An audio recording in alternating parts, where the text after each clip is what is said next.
Welcome to episode 7 of the Ratbag Nomads, where we return to Peru and continue the ride through South America.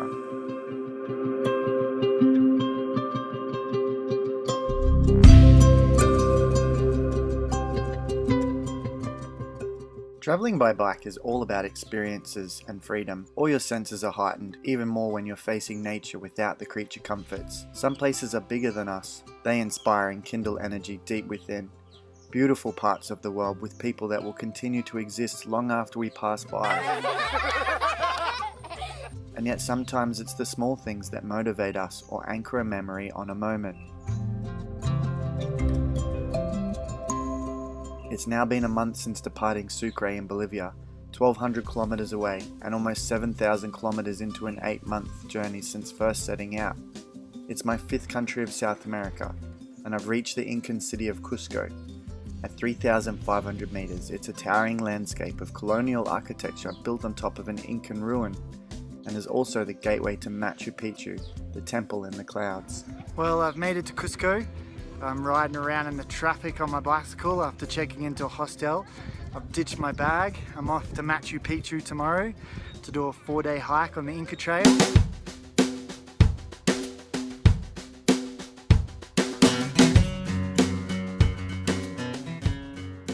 So here we are on the 2nd day of the Inca Jungle tour, which is a 4-day tour that we're doing.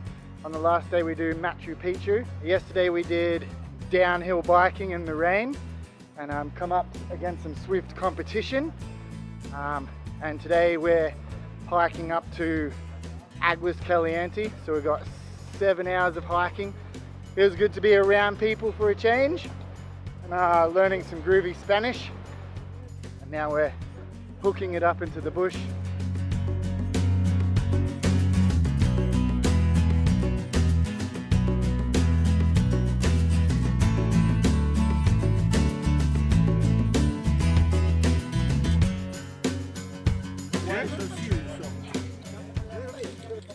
So we're in the Amazon jungle, I'm hanging out with Holly, and I've been trying for half an hour to get them to climb on me, and finally he's come to the show. Do you want some banana, mate?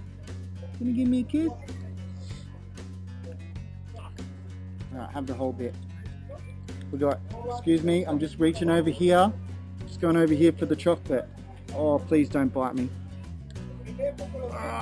And right here, we've got kilo block of chocolate, and it's $7. But you don't want any of that, do you? I might just put this back, but please don't bite me. Don't bite me. After playing with my feathered friends, I sat down to a traditional lunch of a different kind. Wow. So here we have a piece of guinea pig. You know, I had one of these when I was a kid. A lot of people probably did. There's no meat inside. Yeah. I only tried the skin. Do you eat skin? Yeah, it was very juicy. And I really liked the legs the most. You could probably pretend that it was chicken. Chicken with pig skin. Like a little pig.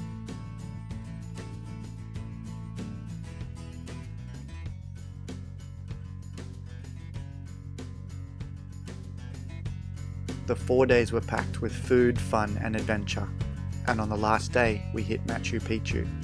This morning we're here, climbed out of bed at 3:30 and then climbed to this mountain, and we're the first ones in the park. So there's no one around, and it's really pretty. The lay of the land, the natural surroundings, and the strategic location of Machu Picchu lend this monument a fusion of beauty, harmony, and a balance between the work of the ancient Peruvians and the whims of nature. In many sections, handcrafted rocks fit into place.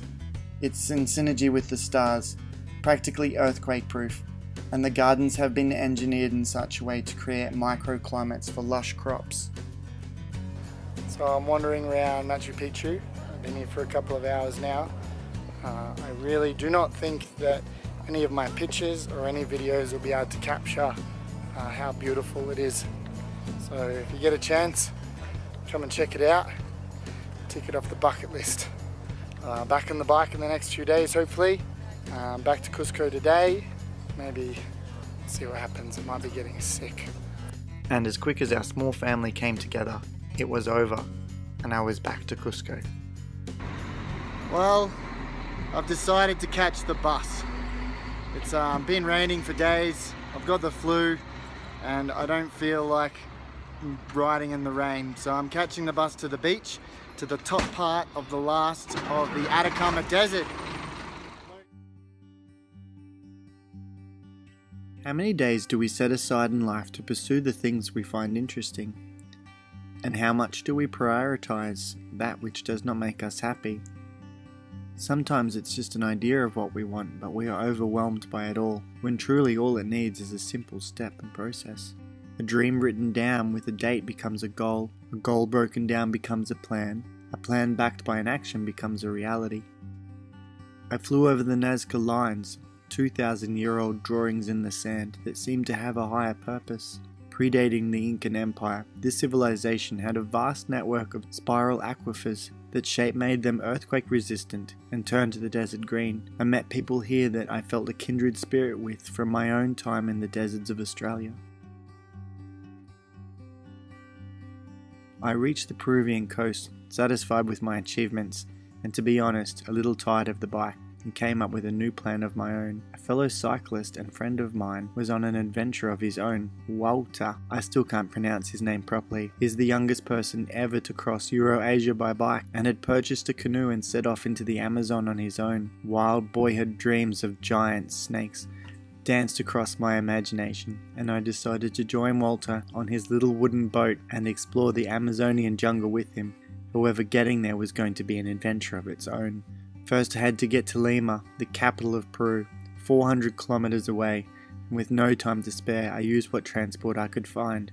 Lima is a city of 10 million people, with 43 individual districts.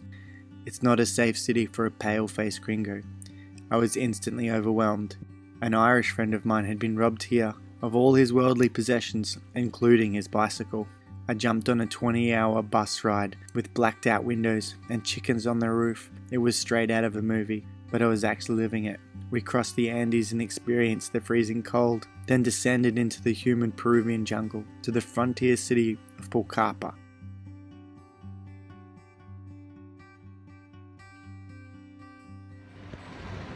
Well, here I am. I found a boat, got all my gear, my bike's down in the bilge, and now I've set up a hammock, and this is going to be my home for the next 2 days.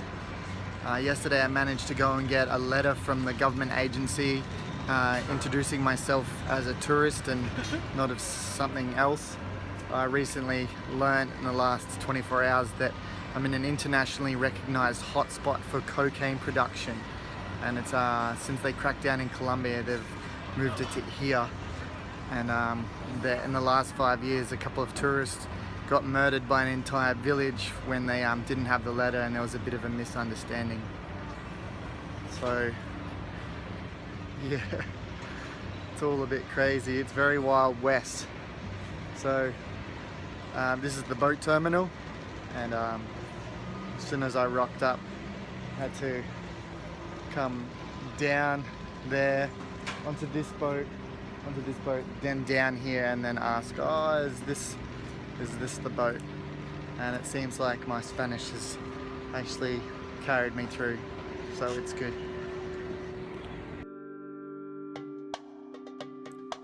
As the crew loaded the ship by hand, I was joined by a swarm of jungle people.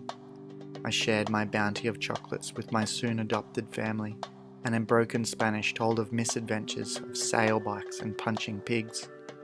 The ship departed 2 days after boarding at sunset, the diesel engines drumming their way into the darkness on the mighty Ucayali River.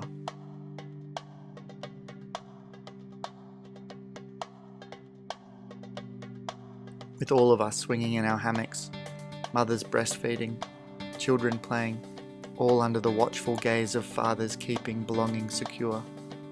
These were the poorest of the poor of South America, and filming wasn't much of an option. I'd packed my belongings into old dirty sacks so as not to draw attention. As the days passed, we were woken each morning by chickens singing their morning call, and that we eventually ate. I contemplated what was going to happen when I caught up with Walter. It had almost been a year to the day since I'd seen my friend, some 5,000 kilometers south of here, on a remote dirt section of road with a bottle of rum and a 3-kilo chicken in a forgotten part of Argentina. As our journey continued, we stopped along the way, dropping off and picking up cargo. Alone in the dense jungle, the rivers act as highways, and the old barges are the only lifeline to the outside world for these people. We played soccer in the villages and swam in the river while we waited. On board I played with children, ate jungle fruits, and eventually caught head lice.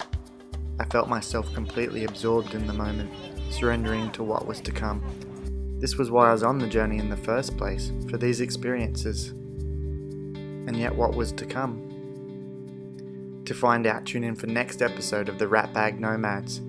Thanks for watching. Until next time, stay safe and stay positive.